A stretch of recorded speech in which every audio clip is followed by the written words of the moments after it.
係陳彩怡，我係嚟自中華基督教會扶輪中學。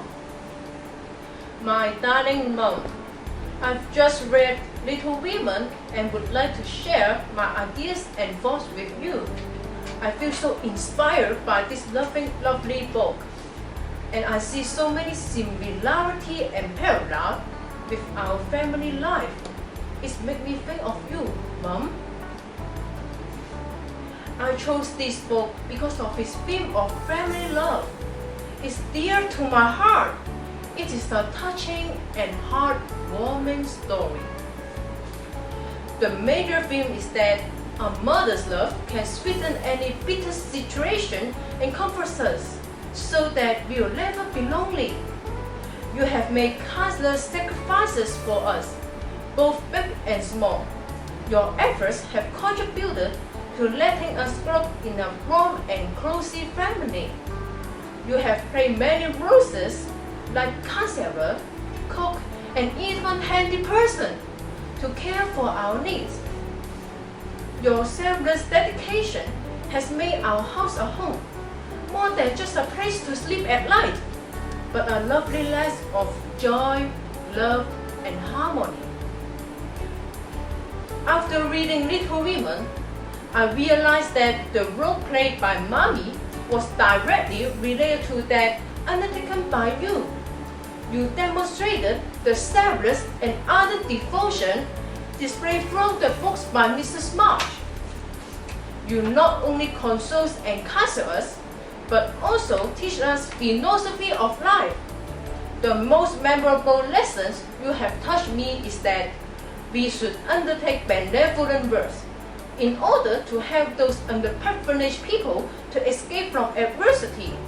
Though we may not be wealthy ourselves, yet we can help them by sharing our concerns and sharing the things that we have. Just like Mommy encourages her girls to do travel works and help out with the war effort. Like Mrs. Marsh, you also is a Christian. Both you and her fictional counterpart have much in common. Neither lose your tempers and deeply imbued with emotional strength due to your religious faith.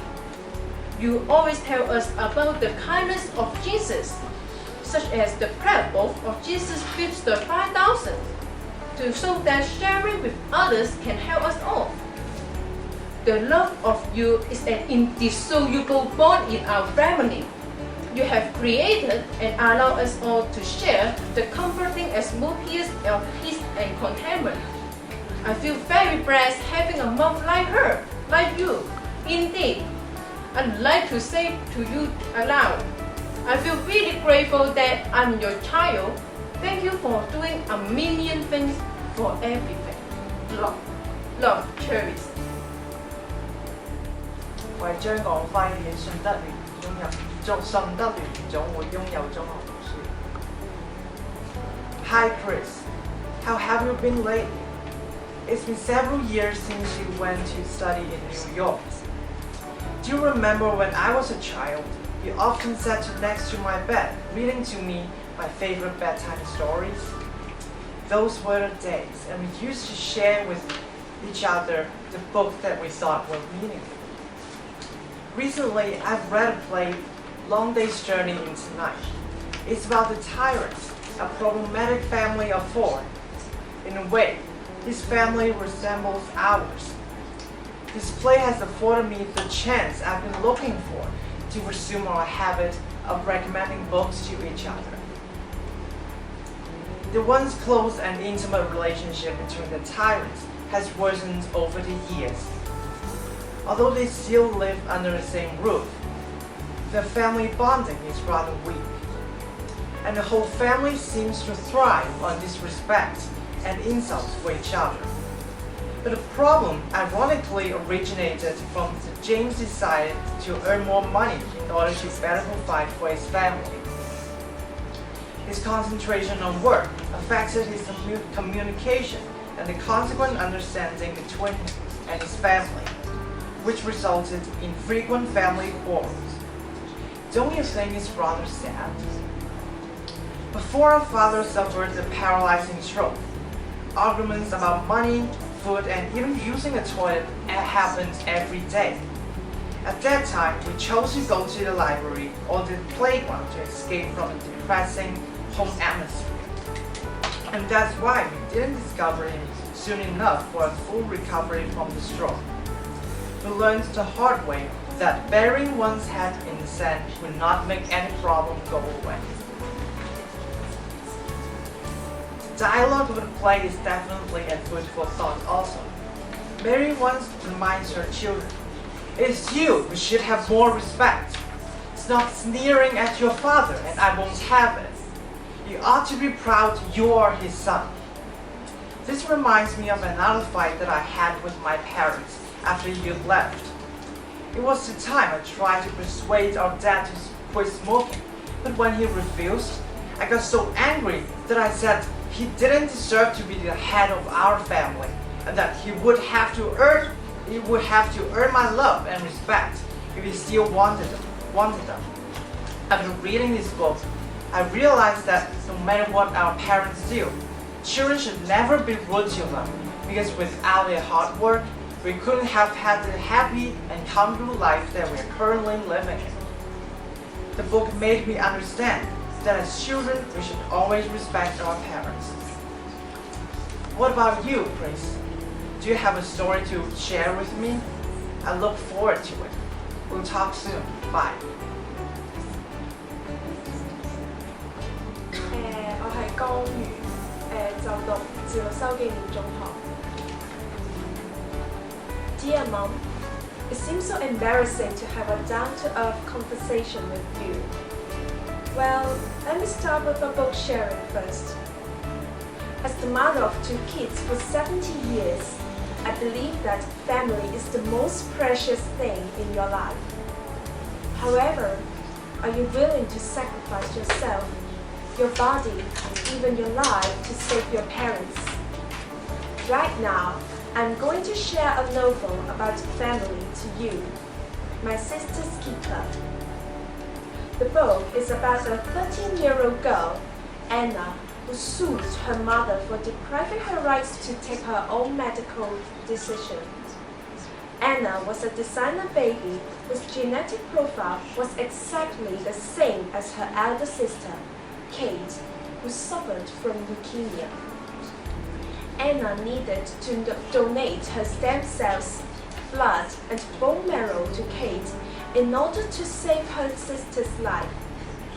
However, Anna was annoyed by the frequent donation and the loss of her rights to own her body.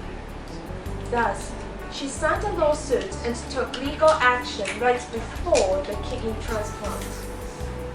As the trial proceeds, Anna's parents learned to listen to Anna's opinion and care for her own needs. Lastly, the judge assigned Anna's medical rights to her lawyer. Anna and her parents become reconciled again. Sadly, Anna encountered a traffic accident right after she left the court. She asked her lawyer to donate all her organs and tissue samples to Kate. Then, Kate recovered, but Anna died. This story is a bit sad, yet reflective. When we spend more and more time together, we just take the love and care from you and Father for granted. When I demand more and more from you, actually I forgot to cherish the every moment you are with me. The days when you took care of me as a baby. The days when you're worried about my primary school life. The days when you are angry about my performance. After reading this book, I suddenly realized how important you are with me. How you and Father marked every milestone in my life. Family means no one gets behind or forgotten. It is the most precious gift to us for our entire life.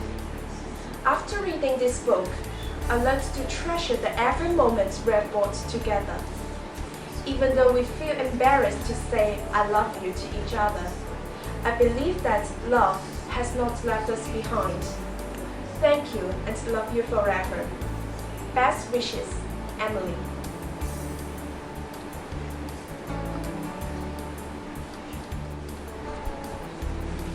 我係郭子晴，咁我就嚟自聖公會林湖紀念中學。Dear Mom, usually I'm very talkative in front of my friends, but before you, I'm always speechless because you can read me like an open book. Or maybe it's because the emotions we have for each other are too complicated to be transformed into words. But today, at this very moment, I want to tell you what I've been feeling in my heart all along. I stumbled upon this book called My Sister's Keeper a few months ago, and I fell in love with it instantly. The protagonist, Kate, happens to have the same name as mine. Since you're a nurse, your medical background contributes to my decision of reading the book, since Kate is an outpatient suffering from terminal leukemia, while Anna is his sibling, who is a genetic identical match of Kate. In some ways, Kate and Anna are like replicas of each other, and Anna is Kate's guardian angel, her safe haven, her one and only harbor. I know I don't have a sister, but I have you. It's all that matters. Just like Anna and Kate, we live in each other's existence. Your soul runs in my blood like a beautiful inheritance. 2 years ago, I was diagnosed with scoliosis. My back hurts occasionally and I have asymmetric shoulder blades. But I'm lucky to have you as a nurse. You do not only treat my red and raw skin, you also back me up like a mental brace. Because of you, wearing a heavy plastic brace 23 hours a day has become an easier task. Sometimes I wonder, how many wounds have you treated before? When you're concentrating on doing something, your eyebrows scrunch in a knot and your lips press together in a thin line, like you're subjecting yourself into a unique world where only healer and the healed are present. And I like this signature expression, the one of a nurse, the one of a mother's. Anna once said, following in my mother's footsteps had been the surest way out. I think that's us, traveler and road. I'm happy to have you as my guide, always pointing to the correct direction. Lastly, I know letters normally end with please write soon. However, we don't need that, do we? We don't need such formalities between mother and daughter. Love, Kate. 我係劉樂瑤，嚟自聖公會曾肇添中學。Dearest Mammy and Daddy, this is the first time I have written a letter to both of you. Having recently read a book called The Magic Finger, which is written by Roald Dahl, I have an idea of writing to you. The Greeks who love hunting because of the Greek who love hunting became ducks because of the magic finger. They had to build a nest themselves and use their beak to carry things. The Greeks promised never to hunt again and to protect the animals after this experience. They became more environmentally friendly too. But of course, I'm not just writing to recommend you read the book. In fact, the story is about family love too. The Greeks inspired me and made me write this letter to express my love and thankfulness to you. First of all, thank you for bringing me lots of happiness. I'm easily fascinated by things which are absorbing. However, you usually fulfill my wants as rewards or give me opportunities to try boldly. And thus I have more experiences and more happiness than the others. Apart from satisfying my material wants, you also spend time and effort keeping with me. In the book, the Greek family has a common hobby, hunting. and coincidentally, we love singing very much. I can't forget singing karaoke in Shenzhen all night long in the Easter holidays. I was excited and glad at the moment as we could do the things we loved together. We were like close friends as there was no any gap between us. Moreover, thank you for taking good care of me. After reading The Magic Finger, I find that all parents value their children very much. In the story, Mr. Grigg took good care of his family after they became ducks. He fixed his family up and made them relieved. I know that I'm a bit naughty and troublesome sometimes, yet you look after me patiently and help me when I'm in trouble. I feel very sorry about not having said thank you to you once, even if you have done such a lot of things for me. I have to thank both of you sincerely and gratefully, due to your love and care. Last but not least, thank you for being my parents. I think I'm the happiest child in the world. Mammy, thanks for suffering for my birth. I can enjoy this amazing and beautiful world because of you. Thanks for giving me unwavering support and trusting me too. And Daddy, thanks for being my soulmate who is willing to share my happiness and sadness and always understand me. I muster up my courage to write this letter to you. It is a bit hard for me to show my true feelings in front of you, but I have tried my best. All words in this letter are written with all my heart, and hopefully you can feel it while reading the letter. And let's read The Magic Finger together this weekend, shall we? I think reading this book together may be a wonderful experience too. Dearest Mammy and Daddy, thank you and I love you. Love, Yo-Yo. 我係李佩，就讀聯英中學。Dear Mom, our lives are not as strongly intertwined as most other mother-daughters are. On the contrary, there always seems to be something separating us from each other. Indeed, the time we spend together can't even equal to that with my relatives, but it molds an independent me. There were times when I sought warmth and reassurance in books as no other worldly substances could fill my hollow mind.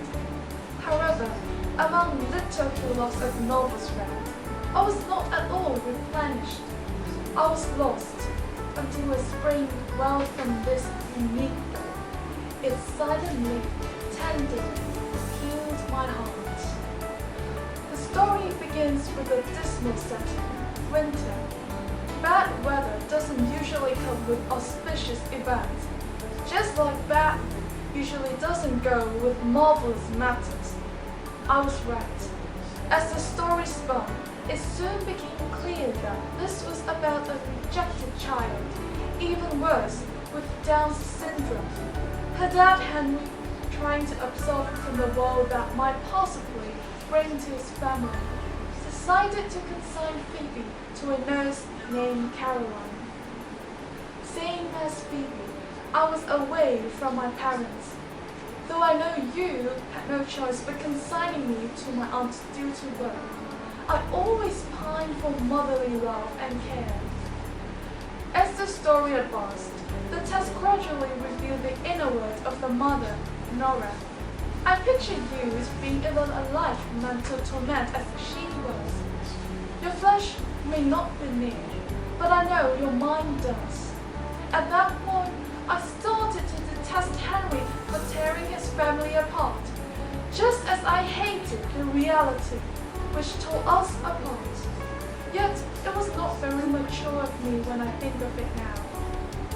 I must admit that the first half of the book was not very soothing, but when the protagonists started to repent and understand each other, a silver lining suddenly appeared.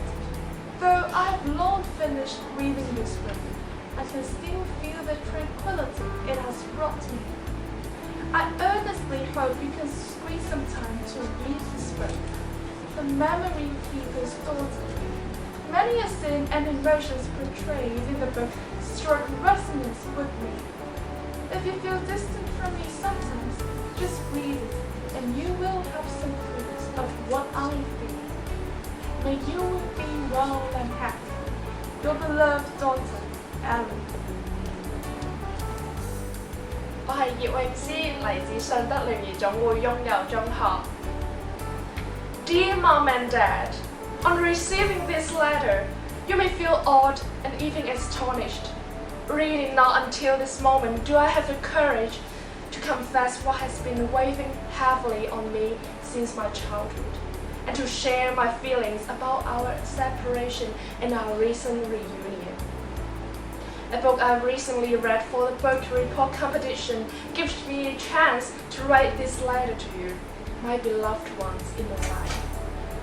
The book empowers me to lift up the heavy weight long buried at the bottom of my heart. The book is called My Family and Other Animals, written by Gerald Darrow. It is an autobiography of Gerald's childhood as a 10-year-old boy. He wrote about his family and his exploration of wildlife on the Greek island. When reading this autobiography, my thought was driven back to my childhood and was totally held spellbound by those flashbacks, both the heartwarming ones and heartbreaking ones. I think it is what I really want to share and to confess with you as we are three in a bond again. In the autobiography, Darrow's family's 5-year sojourn and Darrow's exploration is in parallel with our 6-year separation and my emotional growth. Time flies as if we winked our eyes at once. 6 years ago, I was still a little child, and now I'm a 16-year-old teen studying Form 4, yet in my heart, we three have never been separated. I'm sure you two have the same feelings as me. Mom and Dad, your recent reunion has timely dug me out of the abyss of darkness. I'm so much overwhelmed with joy and excitement about our reunion. Looking back, my separation from you, on the one hand, was an ordeal for me, but on the other hand, it gave me a chance to live independently and then to mature emotionally faster. Most important of all, I've got courage and resilience to overcome any adversity in life. It can be viewed as the most precious gift I've got from my emotional growth. Yeah, Mom and Dad, and I belong to one, and we will never be separated by anything else. Hey, Mom and Dad, I'm thinking about arranging a big family trip. I can't wait to have our new life again. Your beloved daughter, Sally.